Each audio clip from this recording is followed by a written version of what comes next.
ସବୁଦିନ ଭଳି ଆଜି ବି ଗୃହିଣୀମାନଙ୍କ ପାଇଁ ବହୁତ ୟୁଜଫୁଲ୍ ଟିପ୍ ଅଛି। ଭିଡ଼ିଓକୁ ବିଲକୁଲ ବି ସ୍କିପ୍ କରନ୍ତୁନି, ଦେଖନ୍ତୁ। ନମସ୍କାର, କୁକ୍ ୱିଥ୍ ମୂର୍ଚ୍ଛା ଚ୍ୟାନେଲକୁ ବହୁତ ବହୁତ ସ୍ୱାଗତ। ତାହେଲେ ଆରମ୍ଭ କରିବା ଏଠି ପ୍ରଥମ ଟିପ୍। ଆମ ଗୃହିଣୀମାନଙ୍କ ପାଇଁ ଇଏ ଗୋଟେ ବହୁତ ବଢ଼ିଆ ଟିପ୍ ଅଛି। ଦେଖନ୍ତୁ ସାଙ୍ଗମାନେ, ଏଠି ମୁଁ ନେଇଛି ଚାଉଳ, କିଛି ଅରୁଆ ଚାଉଳ। ଅରୁଆ ଚାଉଳକୁ ଆମେ କ'ଣ କରିବା, ଭଲକି ଗ୍ରାଇଣ୍ଡର କରିବାର ଅଛି। ତ ତାକୁ ଆମେ କ'ଣ କରିବା, ଯେତିକି ଚାଉଳ ନେଇଥିବା ସେତିକି ଲୁଣ ନେଇଯିବା।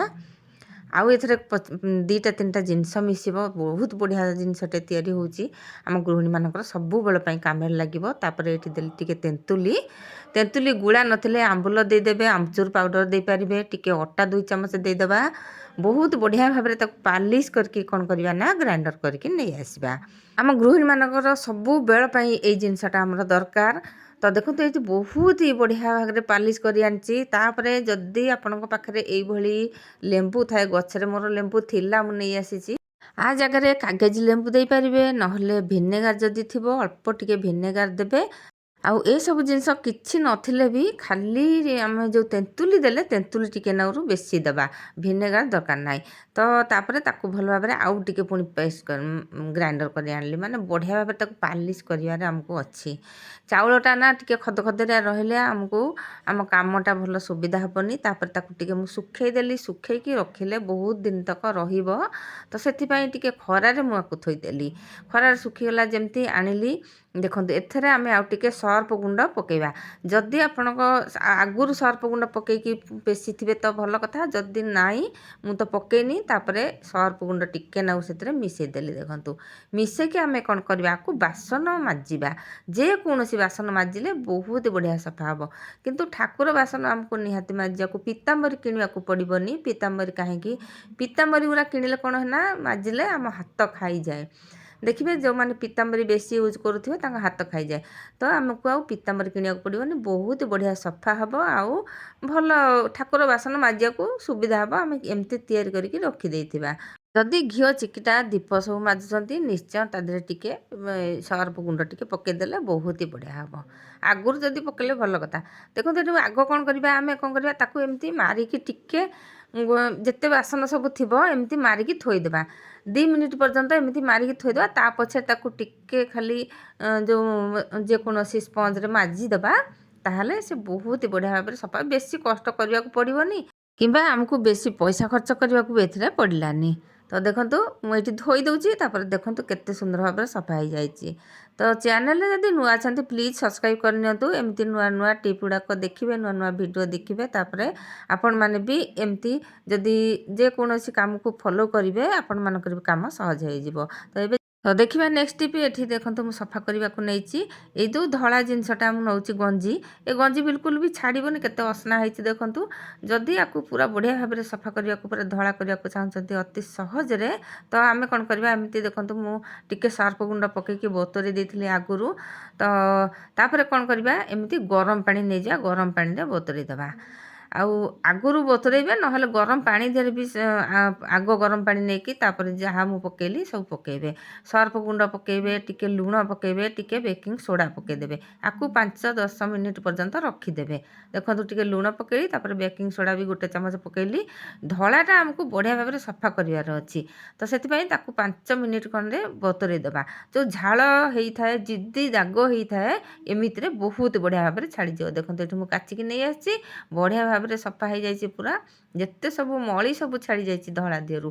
ଏ ଗଞ୍ଜି ଗୁଡ଼ାକ ବିଲକୁଲ ବି ଛାଡ଼େନି, ପିଇ ଯାଇଥାଏ ମଳି। ଏମିତି ଯଦି ଆମେ ସଫା କରିବା, ବଢ଼ିଆ ଭାବରେ ଛାଡ଼ିଯିବ। ଦେଖନ୍ତୁ, ଏଠି ଛାଡ଼ିଯାଇ। ତାପରେ ଆକୁ ଆମେ ଏଥିରେ ନୀଳ ଟିକେ ବୁଡ଼େଇ ଦେଲେ ଆହୁରି ଧଳା ହେଇଯିବ। ନୀଳ ବୁଡ଼େଇକି ଦେଖାଉଛି, ଦେଖନ୍ତୁ। ଘରର ସବୁ କାମ ଆମ ଗୃହିଣୀମାନଙ୍କ ଉପରେ। ଯଦି ଆମ ଗୃହିଣୀମାନେ ଏମିତି ଟ୍ରିକ୍ ଆଉ ଟିପ୍ସ ସହିତ କାମ ଗୁଡ଼ାକ କରିବେ, ତ ତାହେଲେ ତାଙ୍କ କାମ ବହୁତ ସହଜ ହେଇଯିବ, ସମୟ ବି ବଞ୍ଚିବ। ଦେଖନ୍ତୁ, କେତେ ସୁନ୍ଦର ଭାବରେ ଧଳା ହେଇଗଲା ଗଞ୍ଜିଟି। ଶୁଖିଗଲେ ବି ଆହୁରି ବଢ଼ିଆ ଦେଖାଯିବ। ଆଉ ବେଶୀ ବିଲକୁଲ ବି ଘଷା ରଗଡ଼ା କରିବାକୁ ଦରକାର ପଡ଼ିଲାନି। ଟିକେ ଖାଲି ବତୁରେଇ ଦେଲେ ଗରମ ପାଣିରେ, ନା ବଢ଼ିଆ ଭାବରେ ଛାଡ଼ିଯିବ। ଦେଖନ୍ତୁ, ଏଇଟା ପୁରା ଆମ ଘରୋଇ ସହଜ ଉପାୟ। ଏଇ ଧଳା ଜିନିଷ ଯଦି ଆପଣମାନେ ଜିଦ୍ଦି ଦାଗକୁ ଯଦି ସଫା କରିବାକୁ ଚାହୁଁଛନ୍ତି, ଯଦି ମାନେ ଆପଣଙ୍କୁ ବହୁତ କଷ୍ଟ ଲାଗୁଛି କେମିତି ସଫା କରିବି, ତାହେଲେ ଏଇ ଉପାୟ ନିଶ୍ଚୟ କରନ୍ତୁ। ଆଉ ବତୁରେଇକି ରଖିବାକୁ ପଡ଼ିବ। ତ ଏବେ ଯିବା ନେକ୍ସଟ ଟିପ୍କୁ। ଦେଖନ୍ତୁ, ଏଇ ଯେଉଁ ସାର୍ଟ ପ୍ୟାଣ୍ଟରେ ସବୁ ଏଇ ଯେଉଁ ପଟି ଗୁଡ଼ାକ ଆସେ ନା, ଏଗୁଡ଼ାକ এই ଷ୍ଟିକର ଗୁଡ଼ାକ ଆସେ ଏସବୁ ବହୁତ ଟାଣ ଥାଏ। ଆକୁ ଆମେ ଦେଖନ୍ତୁ ଏଠି ମୁଁ ଆଜି ଗୋଟେ ବହୁତ ବଢ଼ିଆ କାମରେ ଲଗେଇବି। ଏ ତ ଟାଣ ଥାଏ, ବେଳେ ଗୋଟେ ଗୋଟେ ରବରର ଆସେ ଯେଉଁ ପ୍ଲାଷ୍ଟିକ ଭଳିଆ, ତାକୁ କ'ଣ କରିବା ଆମେ ଏମିତି ଚାବି ରିଙ୍ଗ କରିପାରିବା। ଦେଖନ୍ତୁ ଏମିତିକିରି ଚାବି ରିଙ୍ଗ ଗଳେଇ ଦେଲେ ସେ ବଢ଼ିଆ ଭାବରେ ଚାବି ରିଙ୍ଗ ବି ସେଥିରେ ରହିପାରିବ। ଏ ଚାବି ରିଙ୍ଗଟା ଖାଲି ରିଙ୍ଗଟା ଥିବ ନା, ଏଥିରେ ବି ଆମେ ଚାବି ରିଙ୍ଗ ଗଳେଇକି ରଖିପାରିବା। ଯଦି ସେଇଟା ଡାଇରେକ୍ଟ ନ ଗଳେ ଏମିତି ଦେଖନ୍ତୁ ଛୁରୀ କିମ୍ବା କୌଣସି ପେନ୍ କିମ୍ବା କୌଣସି ଯେକୌଣସି କାଠି ଫାଟି ଦେଇକି ତାକୁ ଟିକେ ତା ସାହାଯ୍ୟରେ ଗଳେଇ ଦେବେ। ବଢ଼ିଆ ଭାବରେ ଦେଖନ୍ତୁ ଏଠି ଚାବି ରିଙ୍ଗ ହେଇଗଲା। ମୁଁ ଆଉ ଗୋଟେ ବି ଦେଖାଉଛି, ଦେଖନ୍ତୁ ଦୁଇଟା ଯାକ ବି ଦୁଇଟା ଜାଗାରେ ମୁଁ ତାକୁ ଚାବି ରିଙ୍ଗକୁ ଗଳେଇକି ଦେଖାଉଛି। ଦେଖନ୍ତୁ ବଢ଼ିଆ ଭାବରେ ସହଜରେ ବି ଗଳିଯିବ। ଆଉ ଯଦି କାଗଜର ହେଇଥିବ ତାହେଲେ ଚିରିଯିବ, ଯଦି ଏମିତି ଟିକେ ପ୍ଲାଷ୍ଟିକ ଭଳିଆ ଥିବ ତାହେଲେ ଜମା ବି ଚିରିବନି। ତ ଏଇ ଜିନିଷଟା ଆମ ଫୋପାଡ଼ିବା ଅପେକ୍ଷା ଏମିତି ଛୁଆମାନଙ୍କୁ ବି ରିଙ୍ଗ ଯେଉଁମାନେ ଖେଳନ୍ତି ଚାବି ରିଙ୍ଗ ସେମାନଙ୍କୁ ଦେଇଦେବେ, ସେମାନେ ବି ଖେଳିବାକୁ ବହୁତ ଭଲ ପାଇବେ।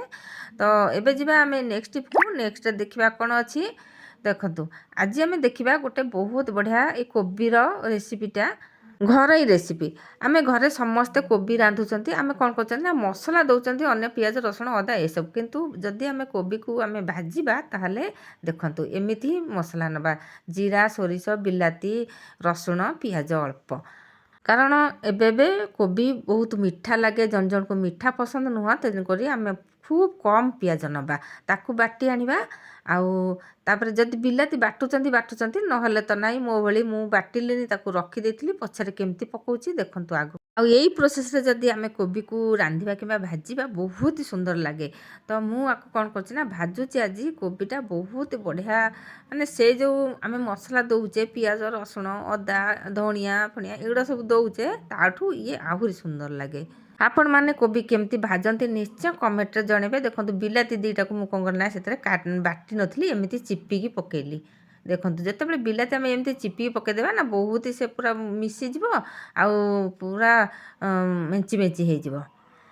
ଆଉ ଯଦି ବାଟିବେ ତ ବହୁତ ବଢ଼ିଆ କଥା। ଦେଖନ୍ତୁ ଏଠି ଯେତେବେଳେ ସିଝିଗଲା ତାକୁ କ'ଣ କରିବା, ଆମେ ତାକୁ ଏମିତି ହିଁ ଟିକେ ଟିକେ ପାଣି ଥିବ ନେଇ ଆସିବା, ଅଳ୍ପ ଅଳ୍ପ, ବେଶୀ ଶୁଖିବାକୁ କଢ଼େଇ ଦିହରେ ଦେବାନି, ଯାହାଫଳରେ କି କଢ଼େଇରେ ଯେମିତି ମସଲା ତକ ଲାଗି ନଯିବ। ତାୱା ଦେଇକି ତାକୁ ପକାଇଦେବା, ପକାଇକି ଏପଟ ସେପଟ ନଉଟେଇକି ଭାଜିଦେବା। ଦେଖନ୍ତୁ ଏମିତି ଯଦି ଆପଣମାନେ ଭାଜୁଥିବେ, ଯଦି ନ ଭାଜିଥିବେ ତାହେଲେ ଏମିତି ଥରେ ଭାଜିକି ଖାଆନ୍ତୁ, କେତେ ସୁନ୍ଦର ଲାଗୁଛି ଏ କୋବି।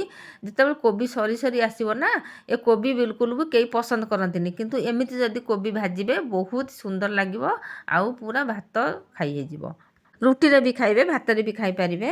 ପ୍ରଥମେ ଯେତେବେଳେ ତାୱାରେ ପକାଇବା ପୁରା ହାଇରେ ରଖିଥିବା, ତାପରେ ଲୋ କରିଦେବା, ଆଉ 5 ମିନିଟ୍ ପର୍ଯ୍ୟନ୍ତ ସେ ଲୋରେ ପୁରା ଭାଜିବା, ବହୁତ ବଢ଼ିଆ ଲାଗିବ କୋବିଟି।